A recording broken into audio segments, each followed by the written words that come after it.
Beta.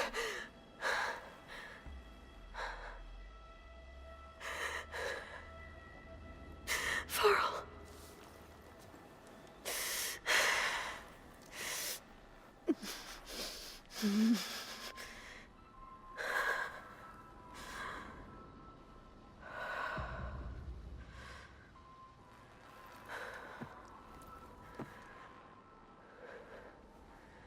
Where am I? Ah, you're awake. You took quite a hit when Gerard attacked you. I imagine you must still be in a great deal of pain. I can assure you that we are safe. The others can't detect us here. You mean the other Zeniths? You must be Tilda. I wasn't sure if Beta would have told you about me. Where is she? Alive. And while she isn't where she wants to be, not in urgent danger. We must discuss how to get her back, of course, after you've shaken off the cobwebs. When you're ready, take the stairs down the hall and come see me. In the meantime, I'll make breakfast. Breakfast. Okay.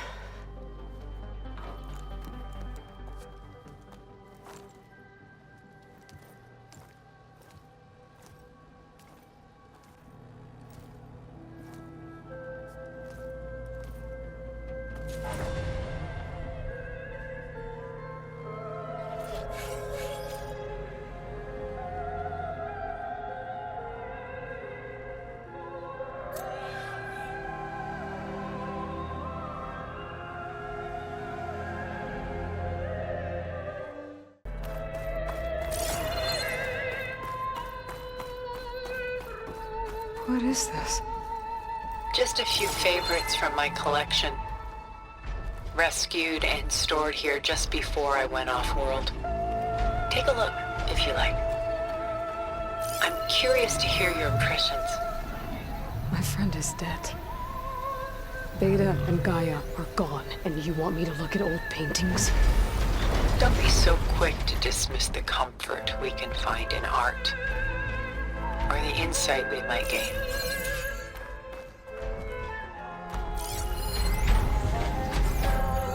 Rembrandt's The Night Watch, by far the most famous painting my homeland ever produced. It was commissioned to honor a militia made up of influential citizens. I guess you must have been an influential citizen. In my day. But not as influential as you've been in this new world. My favorite pairing on the left is Woman Reading a Letter by Vermeer, a true master. And on the right is a forgery, Woman Reading Music, which fooled experts into believing it was a priceless original. Early in my career, I became fascinated with such deceptions. Eventually, I developed scanning software that could detect fakes with unparalleled accuracy. Is that how you made enough money to buy your way onto the Odyssey? Oh no. I made my real fortune later. Selene and Endymion. She's the goddess of the moon, whereas he's a simple shepherd. Beside her is the god of love, Cupid. So she's sneaking up on him? More like visiting him in secret. The torch that Cupid bears represents Selene's undying infatuation with him. Though the two must remain apart, her love will forever burn. A portrait of the painter, Rembrandt's son Titus, depicted in the habit of a monk. I don't get it. Why would someone like you, with infinite resources, care about this painting of a boy in a hood? It's not the image itself, but the feeling it conveys. The face is bright and defined, but his eyes are downcast, heavy with misfortune. And the background seems to swallow all light. The painting is infused with a sense of loss. I guess I understand how the painter feels. The militia, they look disorganized. Where others painted such scenes in a stiff and stationary manner, Rembrandt chose to show them in action, preparing to march. He wanted them to feel alive. You can almost hear the commotion. The Gust, by Willem van de Velde, the most famous of his many maritime paintings. A ship crossing into the unknown. I guess you're familiar with that. Indeed, which is why I appreciate this composition in particular. Though waves and wind threaten to destroy the ship, it perseveres, clinging to the light even as darkness closes in all around it.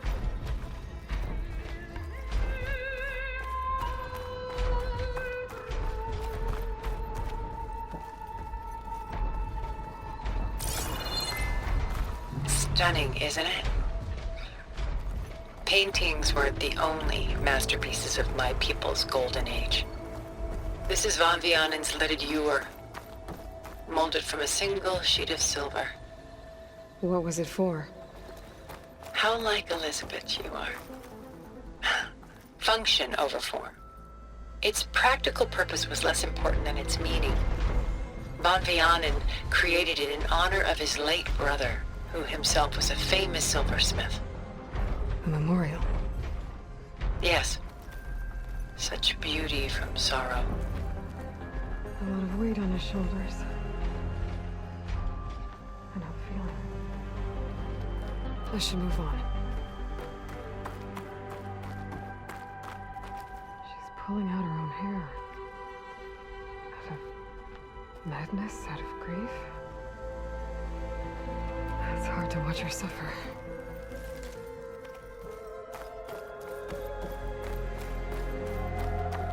Done so soon? I've got more important things to worry about. We both do. There is much we are trying to save. Not the least of which is in that vault.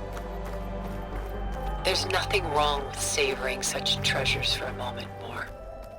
Or come upstairs and we'll get down to business. Your choice.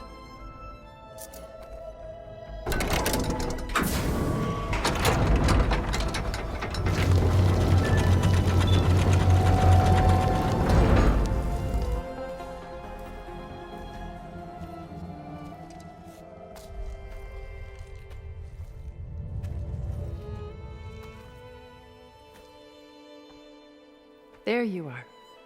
Feeling better? How did you find us? At the Cauldron? And what did you do to everyone right before I passed out? All business, I see. Well, suffice it to say we were keeping a very close eye on Hephaestus, knowing we would need it at some point. Your ruse didn't fool us, and as for my little trick, it was an overload of the senses, accompanied by an energy discharge. Gerard and Eric were only momentarily disoriented due to their shields, but it rendered you unconscious while I got you out. Perhaps some breakfast might steady you a bit?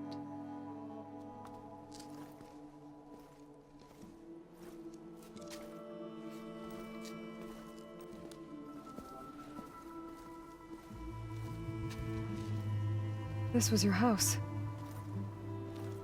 The one you recreated for Beta, in the data channel you shared. How perceptive of you. Please, this way. After everything your people have done, you think I'm just gonna sit down and have a chat with you? They're not my people. They never were, and especially not now. You shot off into space with them, and lived with them for 1,000 years before coming back. So what made you suddenly turn on them? Quite simply, this. I held focus. You repaired it? But that means you've seen Incredible things. What you've accomplished in 2 decades of life.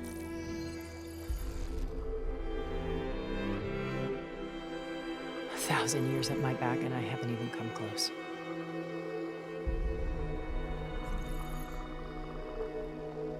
I'm sorry if I invaded your privacy, but I had to. In order to understand, to be enlightened. You truly are Elizabeth's blood. With her drive, her sense of mission, her integrity. Watching all this shamed me for the company that I've kept. Having seen it, all I want is to help you. Even if it means stopping your friends? Especially so. Please, sit down.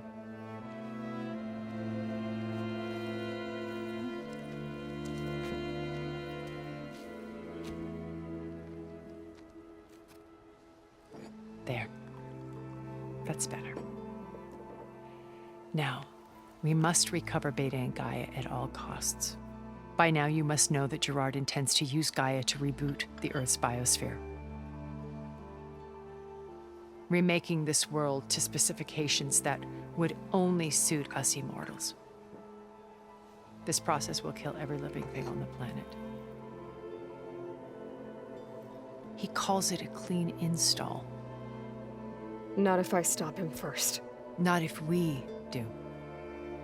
And once he and the others are gone, we can work together to fulfill Elizabeth's dream. I'm sure Beta told you that there's a build of the Apollo database on board our ship. A complete collection of human knowledge. With that and Gaia, we could do everything Elizabeth wanted. Heal the biosphere, educate the people of this world, uplift them. Create the world she imagined. Let's not get ahead of ourselves. From what I've seen, your friends are invincible. I do wish you would stop calling them my friends. And they're not invincible. In fact, a friend of yours has found a way to defeat them. Silence. Oh, he's been a busy bee, building an army powerful enough to crash through Gerard's precious base. Yeah. Regala and her rebels. Even now, she's preparing a final march on the Tenakth capital. When she wins, she'll have the entire tribe under her control. Hundreds of warriors and machines to throw at the base. She's been duped. They'll all perish, of course. But it should be enough to break Gerard's defenses and allow Silence to kill him. Along with all the others. Using the new weapon he's developed. Yes, he's found a way to circumvent our shields. Truly an exceptional man. He's planned for everything. Except you and me. You see, while his army is battering down Gerard's doors, you and I will sneak in through a back way. One that only I know about. While Silence and my friends are busy battling each other, we'll take back Beta and Gaia. I told you I want to help you. I mean it.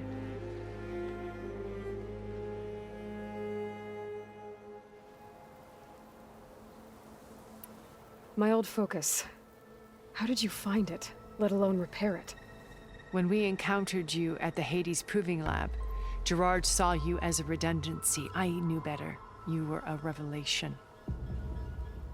After your dramatic escape, bravo, by the way.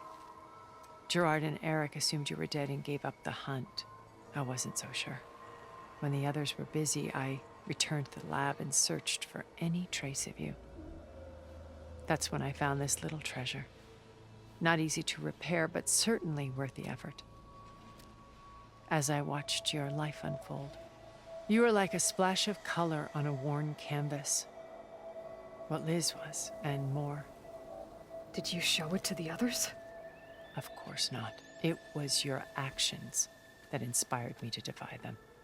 It's worth noting that if I hadn't found it and watched its contents, I wouldn't have known to save you at the cauldron. You'd be dead. So I should be grateful? If you like.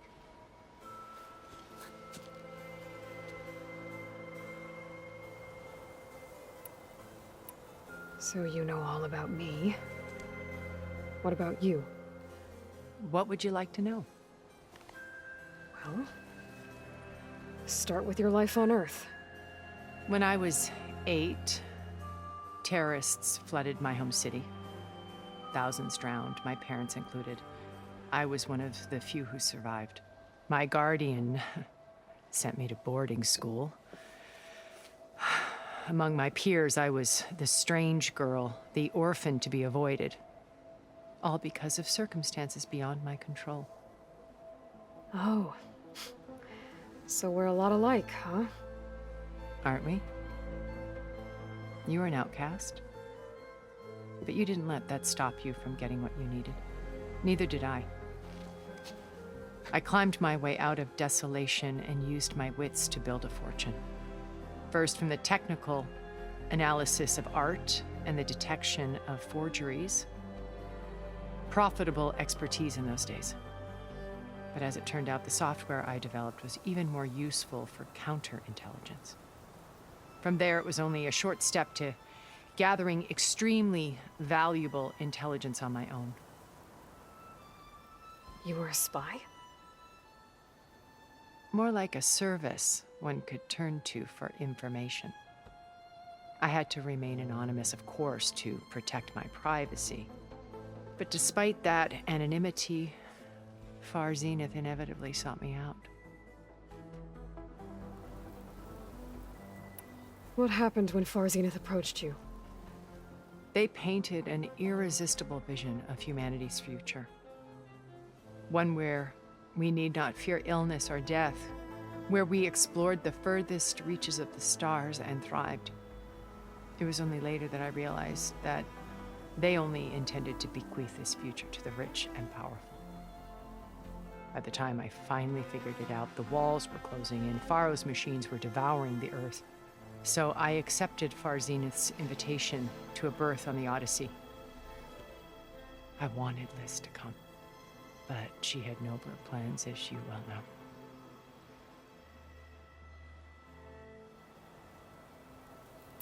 So you didn't know the other Zeniths were monsters until it was too late?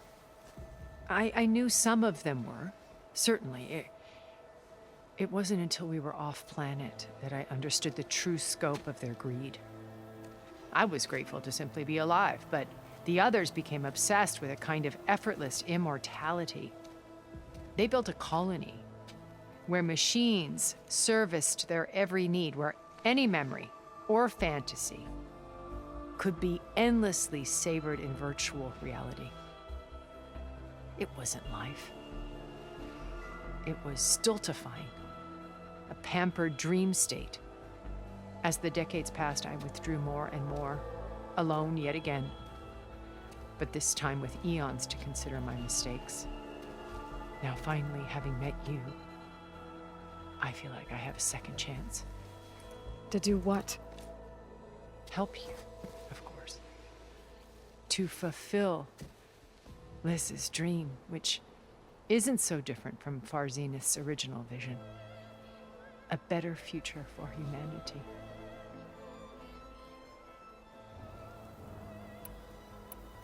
You said Beta is not in urgent danger, so what are the Zeniths doing to her? Putting her to work. Merging Hephaestus with Gaia. A difficult, time-consuming task, as I'm sure you know. They will compel her if need be, but her life is not in danger. She's the only one who can do it. Because you people made her to be nothing but a tool. Gerard's idea, not mine. They always viewed me with suspicion when I attempted any form of kindness towards her. That's why I created the Data Channel, a virtual place where we could speak in peace. So this channel you shared with Beta, none of the other Zeniths ever found out about it. Gerard believes he's the most cunning of all of us. Even after 1,000 years, he still can't imagine that I would outwit him. The channel allowed me to interact with Beta away from their mistrustful eyes. It offered us a chance to be ourselves. Until you cut off all contact. Yes, though it pained me. I was worried that our meetings would do her more harm than good. Well, she felt like you tossed her aside. I was afraid the others would find out and punish her. She may not have had the comforts of friendship anymore, but at least I ensured she was safe. I know it seems harsh, but you must believe that her well-being has always been paramount to me. Why did you make the data channel look like this place? I built this house as a shelter to weather any storm. A safe place. Not just for me, but for the art stored below. Cultural artifacts of incalculable value. Truly some of the greatest achievements of human civilization. And you wanted Beta to see them? Yes. Her upbringing was so cold and technical. I thought if she could experience Vermeer and Rembrandt, it would bring something else into her life. A heritage every bit as valuable as the scientific and technical data being drummed into her. I'm sorry I had to cut off contact, but I'll never regret sharing this house with her. She needed its shelter even more than I did. Beta told me your colony was destroyed. That you came back to Earth because you had nowhere else to go. It's true. After we reached our destination, a planet in the Sirius star system, we spent decades building a new home. The physical constraints of Earth, the boundaries of mortality, gone. To think of what we could have done with it. It might have been a utopia. Instead, we stagnated, absorbed in effortless comforts and virtual realities. It took a cataclysm to finally yank us out of our stupor. What happened? A massive geological event. We knew of instabilities in the planet core, but we underestimated them. By the time the collapse was upon us, it was too late to stop it. Only a few of us made it to the ship in time. We set course for Earth, the only safe harbor left to us. Which you decided to make unsafe for anyone else. Not me. Gerard. He believes it's better to wipe the canvas clean than work around the smudges. No more primitive tribes, no more combat machines, only a blank slate to do with as he pleases. But we will stop him. All we have to do is get into that base. What exactly is your plan to sneak into the Zenith base? We will make use of a lesson I learned from an early age. Always know your exits. In this case, a place where Gerard's new construction meets the ancient foundation, a passage that only I can access. When Silence flings his army at the base, we will enter through this back door, bypassing most of the fighting. The distraction will provide us with a window in which to rescue Beta and Gaia. Once we're inside the base, where will we find Beta and Gaia? Here in the command center. By then, Gaia will have been reunited with all of its subordinate functions, including Hephaestus. What about the alpha build of Apollo on your ship? A simple matter of recovery once the others have been dealt with. With that in hand, we'll have everything we need to make this world as it should be.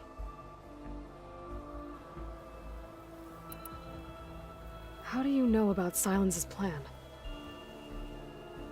He isn't the only one adept at spyware. You hacked his focus? No, he's too careful for that. But his subordinates? Not so much. He gave additional focuses to the tribals he branded the Sons of Prometheus. The ones working with Regala. By tapping their focuses, I learned about most of his dealings. The distribution of override technology, the arming of Tanakh rebels, and the secret pact with Regala to attack Gerard's base. But how did he come up with a weapon that can take down your shields? That's the one thing I haven't been able to figure out, but however he did it, I'm quite certain it will work. With it and the Tanakh army, victory seems to be within his grasp. Such a shame he'll be disappointed. Regala's only interested in killing Hekarro and waging war on the Karja.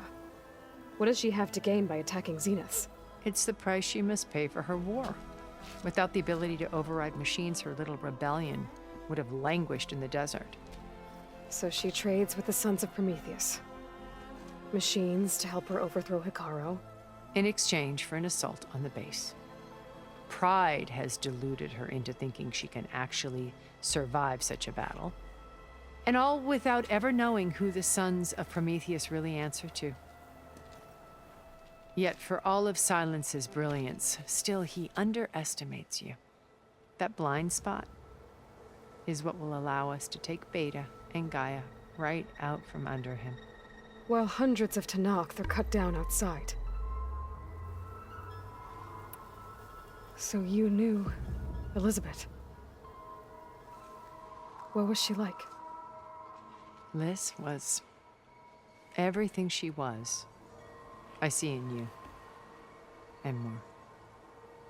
Your ingenuity, your determination, your moral compass.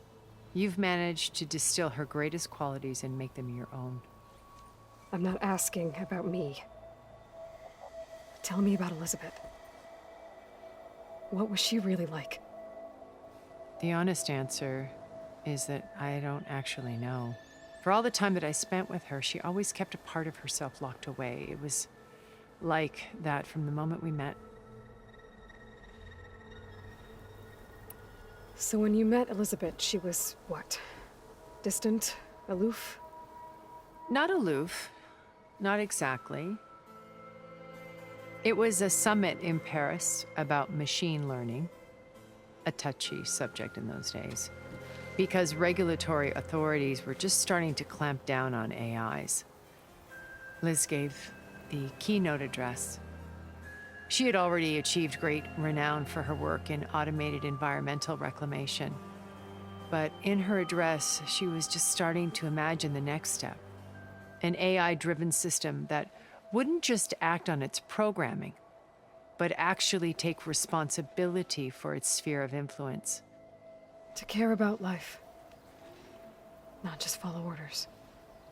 Revolutionary stuff. I was fascinated. And I wanted to meet her for a long time.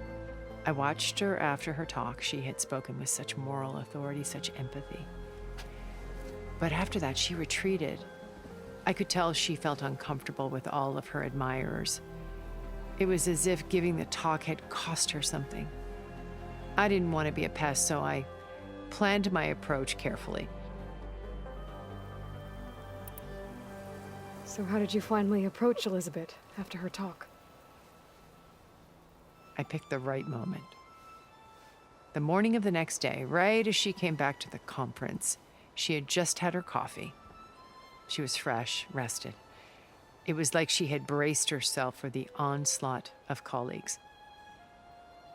I asked if I could walk with her, then put forth a question about her talk that I thought was intelligent. Her answer made me realize it wasn't, but she was very welcoming. Almost as if we were previously acquainted. It was only halfway through the conversation that I realized she knew exactly who I was. It was quite a shock to me. My business was trafficking in secrets, and I took great pains to protect my anonymity. So that was Liz, perpetually one step ahead. I came to view our meeting as a metaphor for our friendship. She always seemed to know me far better than I knew her. I guess I know the feeling.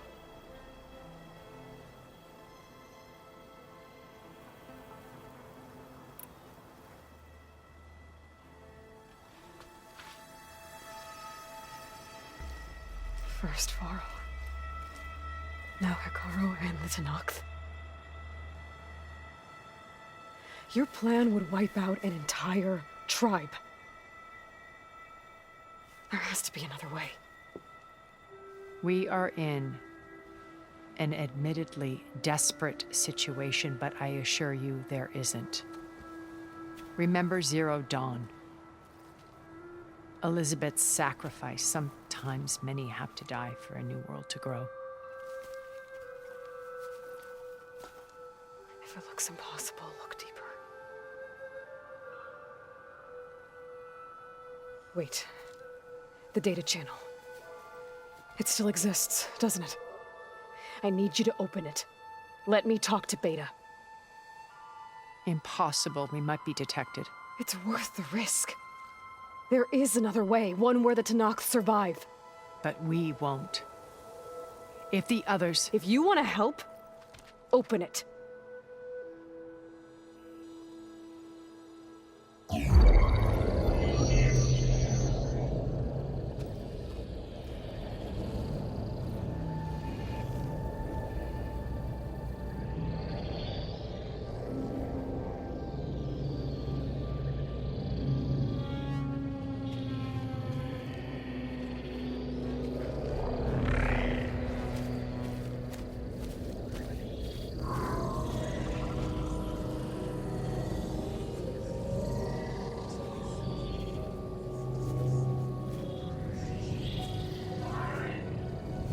What are they doing to her? Virtual reality dissociation. The manual merge of Hephaestus will take hours upon hours of tedious micromanagement. If she resists the work, they run simulations to induce feelings of isolation and despair. Beta, can you hear me? You're alive. They're watching me. I can't hold up this extra protection for long. You should have killed me. No. No, look at me. I'm coming for you. I promise. Okay? I just need you to hold out a little while longer and work on the merge.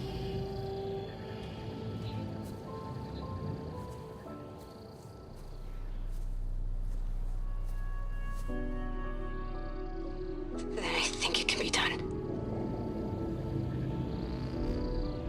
I'll contact again when it's time. Can you hold on? As long as I know you're coming for me, I can endure anything.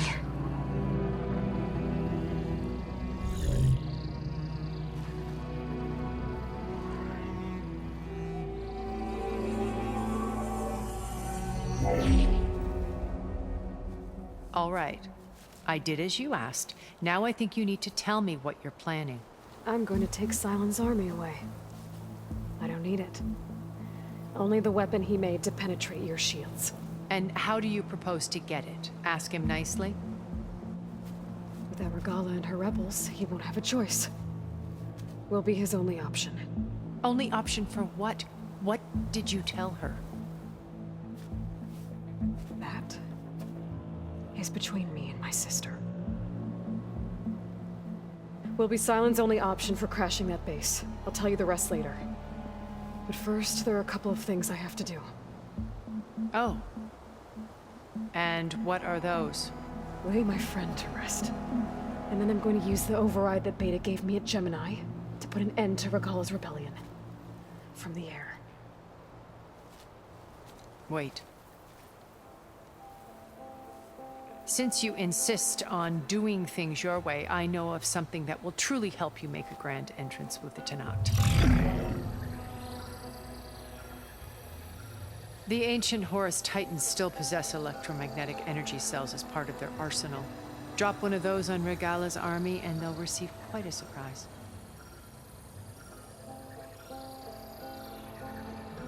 So go, do what you must. I'll come to your base if you manage to bring Sylens to the table. Not if. When.